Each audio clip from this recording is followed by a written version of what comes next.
The early 1980s, a young sailor embarked on a journey that would take him from the classrooms of the U.S. Navy's most specialized schools to the heart of Cold War Central America.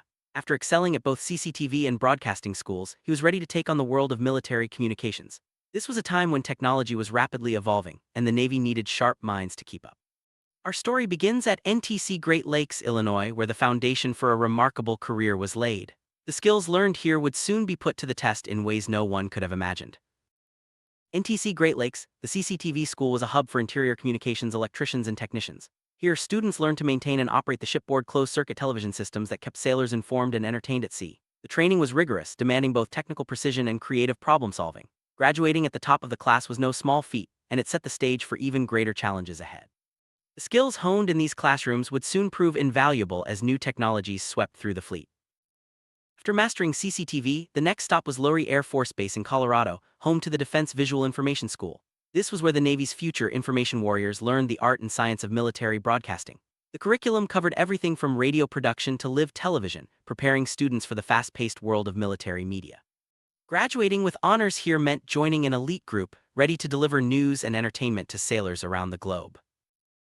Two top-tier schools behind him, our sailor joined the Naval Broadcasting Service Detachment in Norfolk, Virginia.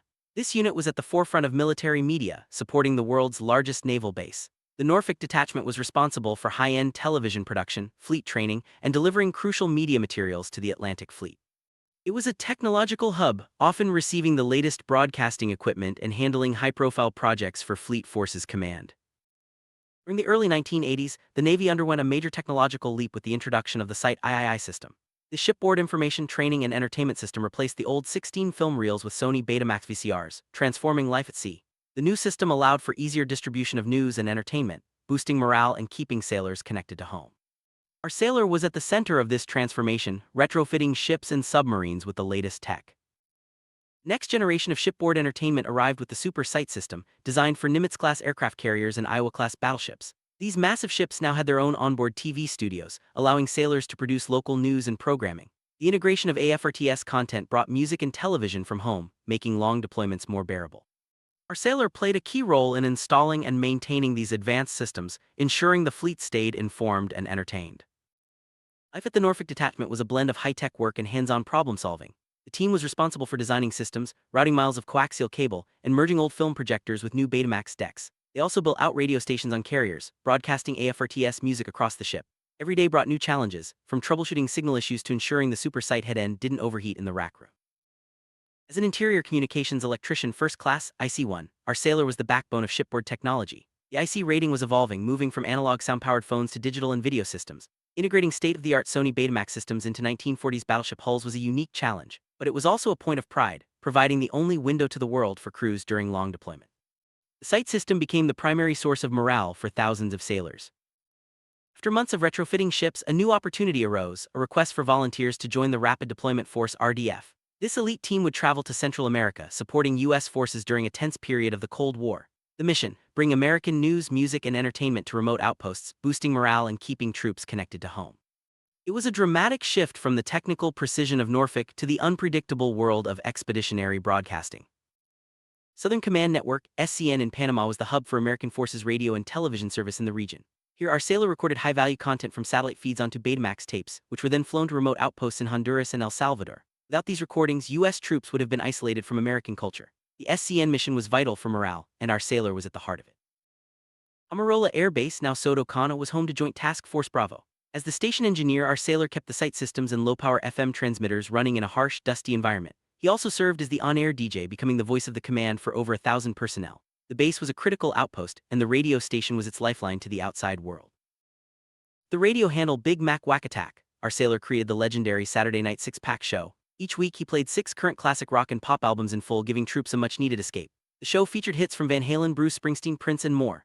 For those stationed far from home, these broadcasts were a lifeline, bringing a taste of American culture to the Honduran jungle.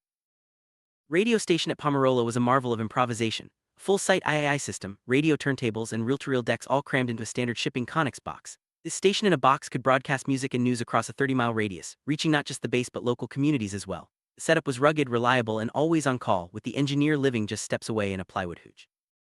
Living conditions at Palmerola were far from glamorous. The small crew, just the engineer and a couple of Army journalists, shared a cramped hoo next to the humming Conex box. The schedule was exhausting, with someone always on call to fix a tape or transmitter, but the camaraderie was strong and the mission came first. The refrigerator, sourced through Navy supply channels, became a symbol of survival and comfort in the jungle.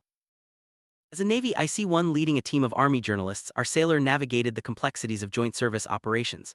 Army journalists relied on him to keep the electronics running, while he depended on their reporting skills to fill the airwaves. The shared mission fostered a unique bond, with everyone pitching in to keep the station on the air and the troops informed. Every week, our sailor ventured into the nearby town of Comayagua for supplies. Navigating the local markets meant learning a bit of Spanish and adapting to the rhythms of a colonial outpost. Fresh eggs, ground beef, and local vegetables became staples, and the occasional overnight stay at a local saloon offered a brief respite from base life. These trips were essential for both survival and morale. Strengthened ties with the local community, our sailor distributed 1020 transistor radios each week to townsfolk and even the working girls at the saloon. Every radio handed out meant another listener tuned in to the Big Mac Wack Attack. This simple act of goodwill expanded the station's reach and built a loyal audience, turning the radio show into a cultural bridge between Americans and Hondurans. Local saloon in Comayagua was run by a mysterious figure, an ex-mercenary with a taste for Barbara Streisand and high-end scotch. Trading bootleg tapes for drinks and a bed, our sailor navigated the shadowy world of Cold War Central America. The bar was a crossroads for soldiers, intelligence officers, and private contractors, making every visit an adventure. On Friday night, the relaxed atmosphere of the saloon turned dangerous when heavily armed Honduran officers began drinking heavily. A negligent discharge from a .45 ACP sent a bullet ricocheting through the ceiling, a stark reminder of the lawless environment. The mercenary owner quickly de-escalated the situation, and our sailor wisely decided to call it a night, letting the party continue without him. Among the many drinks sampled in the saloon, one stood out: Udu orange liqueur from Denmark. This rare spirit was a favorite of the mercenary owner, and its smooth taste left a lasting impression. Today, Udu is a collector's item, a reminder of the unique flavors and experiences that defined life in 1980s Honduras. Ricocheted bullet incident was a chilling example of how quickly things could turn dangerous. The local police arrived, but instead of making arrests, they joined the party with the soldiers and the mercenary. For our sailor, it was a clear sign that sometimes the best move was to keep a low profile and let the chaos play out without him. From graduating with the highest GPA at 2 elite schools to retrofitting battleships and running a radio station in a jungle war zone, our sailor's career was packed with adventure. Each experience built on the last, creating a legacy of technical excellence, adaptability, and courage under fire. These stories are a testament to the unique challenges and rewards of military service in the 1980s. Biggest moment at Palmerola came when Vice President George H.W. Bush visited the base in March 1985. His arrival was a high-stakes diplomatic mission, reassuring the Honduran government of U.S. support during the height of the Contra War. For the base, it was a day of excitement and pride, with everyone hopping for a handshake or photo with the VP. While most of the crew went to meet the vice president, our sailor volunteered to stay behind and run the radio station. He kept the airwaves alive, broadcasting music and updates for those who couldn't attend the event. It was a classic example of putting the mission first, ensuring that the base's soundtrack continued uninterrupted during a historic visit. In the world of Palmerola logistics, a working refrigerator was more valuable than gold. When the hospital tried to claim it for blood storage, our sailor used his diplomatic skills and the help of a friendly journalist to keep it in the hooch. The fridge became a symbol of resourcefulness and the small victories that made life in the jungle a little more bearable. Frequent visitor to the hooch was a Vietnam-era tunnel rat sergeant major. Tough, resourceful, and always up for a cold beer, he became both protector and confidant.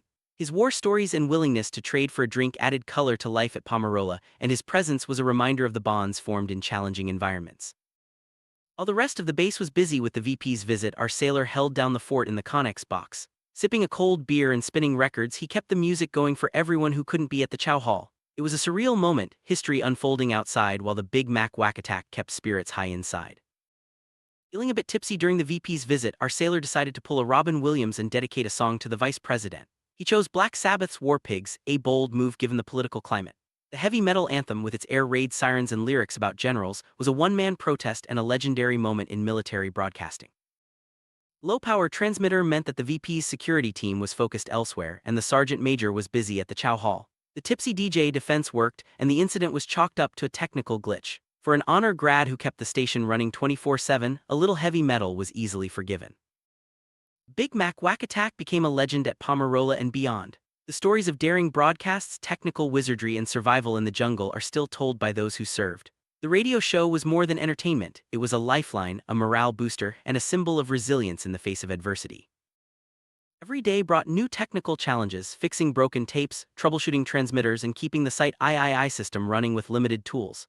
Improvisation was key, and every successful repair was a small victory. The ability to adapt and overcome made the difference between silence and a thriving radio station. Music was the heartbeat of the base. From classic rock to pop hits, the Saturday night six-pack brought joy and a sense of normalcy to everyone at Palmerola. The power of music to lift spirits and create community was never more evident than in those long, hot nights in the Honduran jungle. The radio station was more than just a source of entertainment, it was a vital link to home. Through news, music, and messages, it kept troops connected to their families and the world beyond the base. The sense of connection it provided was as important as any piece of equipment or supply run. Living and working in Honduras meant adapting to local customs, language, and food. Weekly trips to Comayagua, learning market Spanish, and sharing meals with locals became part of the routine. These experiences enriched the mission and created lasting memories of life in a foreign land. In the 1980s, Comayagua was a sleepy colonial city, shaped by the presence of U.S. personnel. Today, it's a vibrant tourist destination, transformed by historic restoration and modern amenities. The contrast between then and now highlights the rapid changes that have swept through Central America in recent decades. The saloon in Comayagua was more than just a bar, it was a crossroads for soldiers, mercenaries, and locals. The owner's connections and the eclectic mix of patrons made every visit unpredictable. For our sailor, it was a place to unwind, trade stories, and experience the wild side of life in a conflict zone. Distributing radios and bootleg tapes wasn't just about entertainment, it was a form of soft power. Every radio handed out built goodwill and expanded the station's influence. In a region shaped by conflict and uncertainty, these small acts of diplomacy made a big difference. Life in 1980s Honduras was often compared to the Wild West. Law enforcement and military authority blurred, and survival depended on quick thinking and strong relationships. Our sailor's ability to navigate this environment was a testament to his adaptability and resilience. As the tour in Honduras came to an end, the final broadcast was a bittersweet moment. The last song played, the transmitter switched off, and the Big Mac Wack Attack faded into memory. But the impact of those broadcasts and the friendships forged would last a lifetime. After the RDF mission, it was time to return to Norfolk and finish the tour. The experiences gained in Central America brought new skills and perspectives to the team back home. The transition from jungle radio to high-tech fleet support was challenging, but the lessons learned made all the difference. Site III and Super Site systems revolutionized shipboard communications, setting the standard for decades to come. The technical manuals, diagrams, and stories from those early days are now part of Navy history. Our sailors' contributions helped pave the way for future generations of military communicators. The legend of the Big Mac Wack Attack lives on in the memories of those who served at Palmerola and Norfolk. The stories of daring broadcasts, technical ingenuity, and survival in the jungle are still shared among veterans. These memories are a testament to the power of radio and the spirit of those who kept the music playing. Every broadcast, every repair, and every supply run became part of a larger story, a story of service, resilience, and connection.